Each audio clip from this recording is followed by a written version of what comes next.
La neige a alourdi les arbres, le gel les a gardés en place, tout courbés. Pour mieux avoir quelque chose sur la tête pour passer ici. Aujourd'hui, première tâche, m'installer un appui, un chevalet, quelque chose pour scier mon bois. L'arbre est tombé. J'ai mesuré la longueur que ça me prend. Je vais en faire un banc ici. Fixé en 3 points après l'arbre et 2 fois après la couchette. Il n'y a pas de souci, ça ne bougera pas. Là, je me demande si je ne devrais pas fixer un pieu vertical aussi quand je vais scier des plus gros morceaux. Je vais faire un test avant de raccourcir celui-ci pour ne pas gaspiller.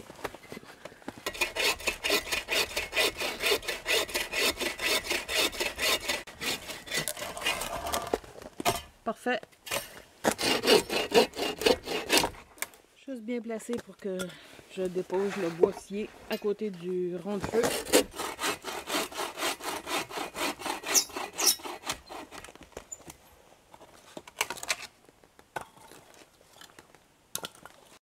Maintenant que j'ai pu vérifier que c'est utile d'avoir un montant ici pour maintenir ce que je scie et que je l'ai coupé à la bonne hauteur, je vais prendre le temps de faire un brêlage qui a plus d'allure. Il n'y a absolument rien qui va le faire bouger maintenant. Et je vais pouvoir bâtonner ici.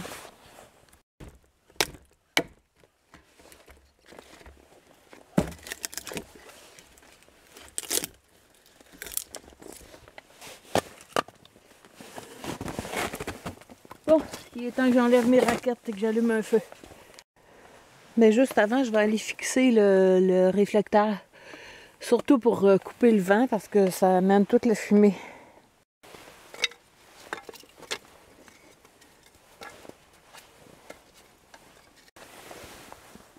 Les allumes-feu maison, il faut que ça serve. Ici, j'ai ma bande de coton paraffinée.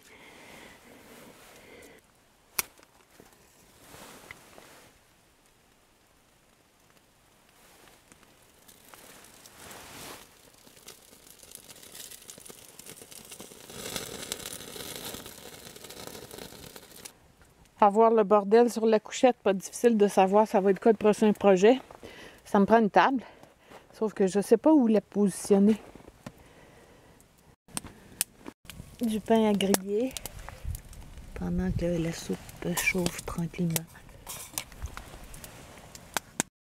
J'ai plus vraiment besoin de feu, mais le bois fendu, ça donne rien de le garder pour la prochaine fois. Il va être humide, donc je vais le brûler.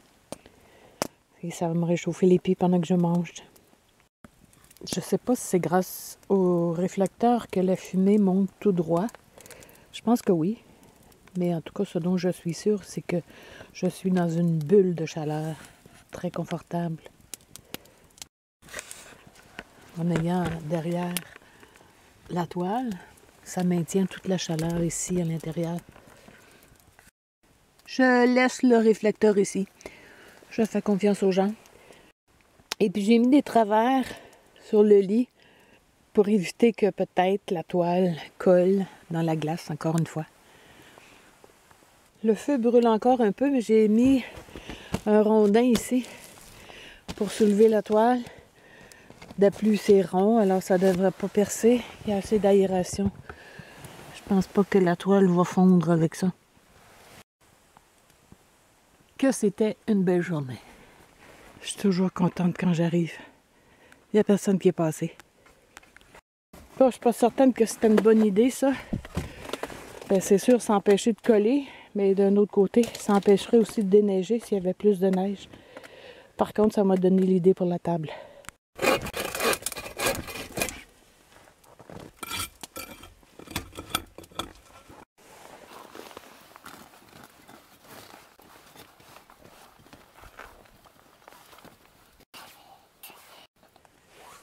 J'ai fixé les deux extrémités, surtout pour garder l'écartement. Maintenant, les branches qui sont entre, je peux me permettre de seulement les entrelacer. Pour le premier côté, ça a été relativement facile parce que je pouvais bouger mes pièces en les soulevant comme ça. Mais là, ça va être plus difficile.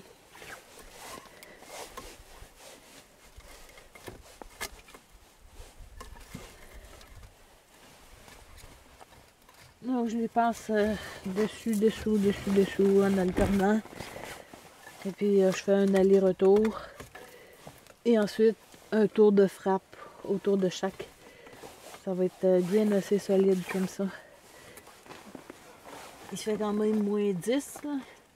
Travailler à main nue, c'est pas l'idéal. Je vais pouvoir poser dessus même les popotes chaudes.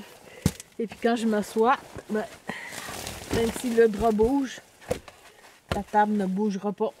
Donc c'est parfait. Je peux la glisser n'importe où. Vu la longueur du lit, je peux même la mettre au pied. Ici, comme ça, j'ai rajouté un support en dessous. Et je pourrais laisser des choses dessus pendant la nuit. Un trait ici pour égaliser tout ça. Bon, c'est pas parfait, mais c'est plus esthétique.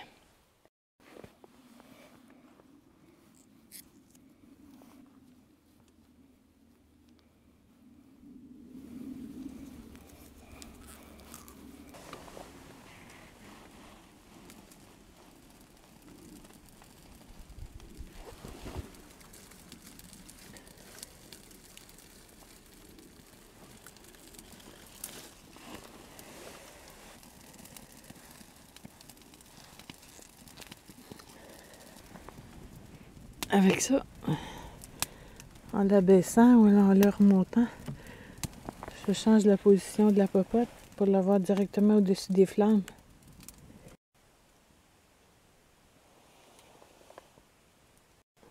Et aujourd'hui, j'ai enfin le temps de m'occuper de couper le bois qui est sous le lit pour le mettre en des longueurs qui conviennent pour le feu. J'ai cordé mon bois à l'abri. C'est pas du bois que je vais brûler quand je viens ici régulièrement. C'est plutôt une réserve d'urgence. Il ne restera plus qu'à le bâtonner. Un dernier ajout avant de partir, j'ai mis une barre ici avec un crochet. Donc je peux suspendre ce qui me sert à soulever le couvercle de la popote. J'ai fixé dessus la barre qui me sert à diriger la popote.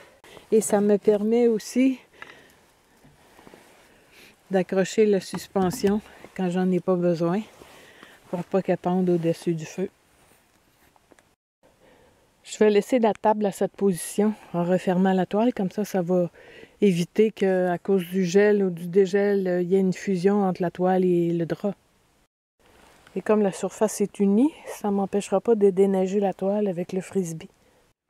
Les animaux aussi profitent des pistes tapées, c'est plus facile de marcher. Là, il y en a un qui est passé, on voit bien les griffes d'en avant, donc ça doit être un canidé. Vu la distance entre chaque pas, les pattes sont assez longues, mais je ne peux pas en dire plus. Au courant de la semaine, on a eu encore un peu de verglas et la toile est encore passée sur la roche. Il va falloir que je trouve une façon de la fixer autrement. Puis ici, ben, je ne suis pas inquiète. Malgré la glace, avec la table, ça devrait bien se décoller.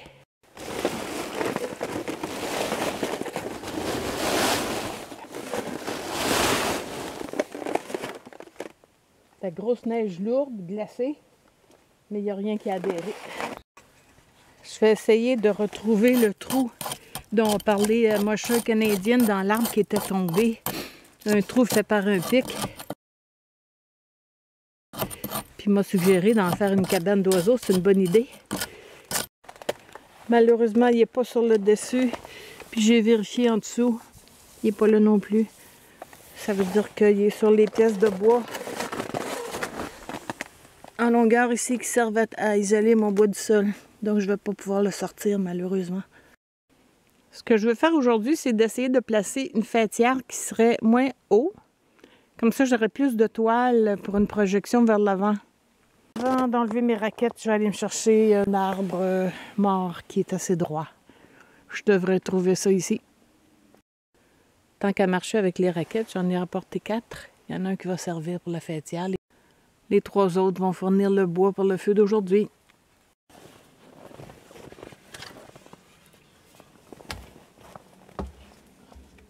Bon, là j'ai ma longueur. Pour déterminer la hauteur idéale, je veux être capable de m'asseoir sur le bord du lit sans me prendre la tête. Donc, c'est ici. C'est à peu près ce que j'avais prévu. De toute façon, je vais la fixer temporairement avec des cannes-jam. Je pourrais la monter ou la descendre au besoin. J'avais pas prévu que le trépied serait dans les jambes, là. Bon, ben ça va. Il y a moyen de passer la toile juste au-dessus. Ça va même faire une bulle de chaleur plus fermée. Puis je suis certaine que les étincelles vont pas monter jusque-là. C'est bien parce que je peux m'avancer debout sans l'accrocher. Je peux m'asseoir même sur le bord du lit qui est plus haut que le restant. Ah, c'est ça. C'est bon. Je vais faire un feu. Je vais laisser le feu prendre un peu de vigueur et pendant ce temps-là, je vais aller fixer les bouts de la nouvelle fêtière. Ah wow, on sent vraiment la différence entre ici à ciel ouvert et dès qu'on arrive sous la toile. Ah, la chaleur est tout autour. Merveilleux. Un jour, je vais coucher ici, c'est sûr. En attendant le repas, un cadeau de mon ami Abricot, un abonné qui est aussi un membre du forum Instinct de survie. Que ça va être bon, ce breuvage de sorcière. J'ajoute de l'eau bouillante. Je vais laisser infuser. Et ça va être extrêmement bon. C'est pour ça qu'on l'appelle le breuvage de sorcière. Regardez, on dirait du sang qui s'égoutte dans l'eau. Et pendant que je vais déguster, je vais mettre à réchauffer mon mijoté de veau. Vu l'inclinaison de la pierre, je viens de penser que je peux mettre des bois beaucoup plus longs, jusqu'ici, puis les pousser à mesure que ça brûle. Donc les bûches plus grosses que je vais scier en prévision de nuit, je vais les mettre en longueur.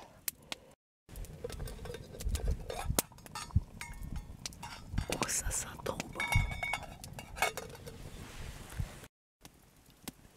Tout en mangeant tranquillement, je viens de voir passer un pécan. Il a monté là-bas. Je l'ai vu dans mon champ de vision, le temps de regarder. Il était déjà parti.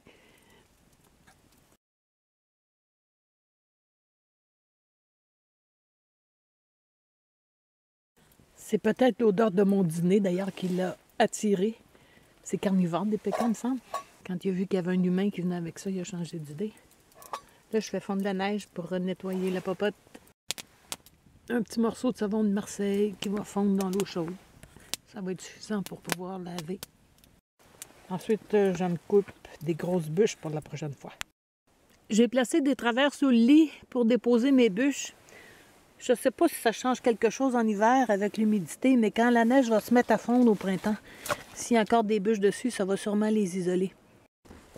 Bon, j'ai fermé le réflecteur un peu plus. J'ai passé la toile par-dessus au lieu d'en dessous. Ici, je vais coincer le réflecteur et la toile avec une branche. Donc, j'aurai peut-être pas trop de déblayage de neige à faire. Ça va protéger ma toile. On verra ce que ça va donner la prochaine fois.